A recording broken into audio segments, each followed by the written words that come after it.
next level is financial literacy. I think we've done a good job improving the financial literacy operations in the office over what the Boyce administration was offering, but I think we can still take it to the next level. As many of you know, in 2007, the state legislature changed the law to mandate that starting with the graduating class of 2014, every kid graduating from a public high school in Ohio needs to have a certain amount of financial literacy education. And so my office has reached out to local schools in all your coverage areas and throughout the state and offered to help them and partner with them at no cost to the local school districts to help deliver that financial education. We're currently partnering with, I believe, around 200 school districts throughout the state, and we want to keep improving that, or keep increasing that to the extent that schools want to partner with us. They don't have to. It's up to them. They can deliver the financial education how they want, but we've been leveraging our expertise in private sector relationships in order to help deliver that financial education in a way that's good for the students. So I'm excited about what we're doing in the Treasurer's office. I think we've done a fantastic job. I think any objective observer would say that we've done a great job. And again, a lot of these nonpartisan organizations are saying it already, including the Society of CPAs, Columbus Dispatch last week, and then this Association of Government Accountants who gave us this award for excellence in financial management, the Public Administration Society, the Public Integrity Award, and the Forbes magazine and George Mason with the financial rankings. And so I'm proud of what we're doing. We're going to keep doing a good job in the office, and I'd be honored to earn your endorsement. Hey, Josh. Whether or not lawmakers act on this bill, do you still intend to put the state checkbook online? I do. We're going to get this going one way or another. Let me get a little in the weeds with you real briefly on the status of it, because I know I've talked with a lot of your reporters, I've visited your coverage areas, and I've talked with some of you as well, just to give you a brief update. So when we first introduced this in May of 2013, last year, about a year and a half ago, I thought it was going to be like, baseball, motherhood, and apple pie. Everyone would be for it, it would pass very quickly, it would be bipartisan, and it would sail through.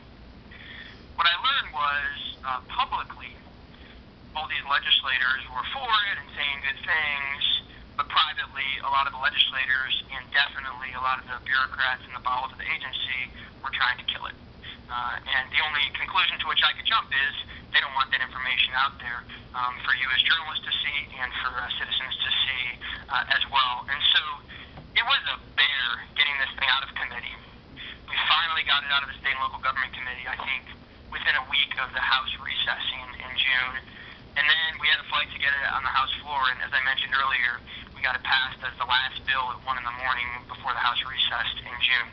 So what I've been doing all summer is visiting a lot of your coverage areas and visiting, talking with legislators. My staff has been talking with legislative staff, trying to get this thing expedited on the fast track to pass in the lame duck session out of the Senate this year and get signed into law by the end of the year.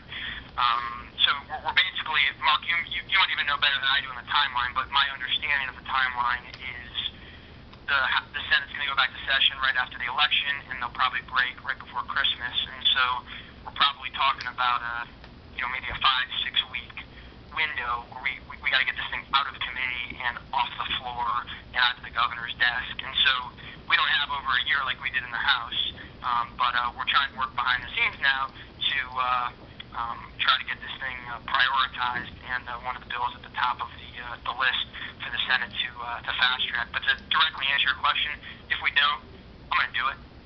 Come next year, we're going to get this thing done. I'm not sure exactly when, but even if we can't get the bill passed, it'll get done.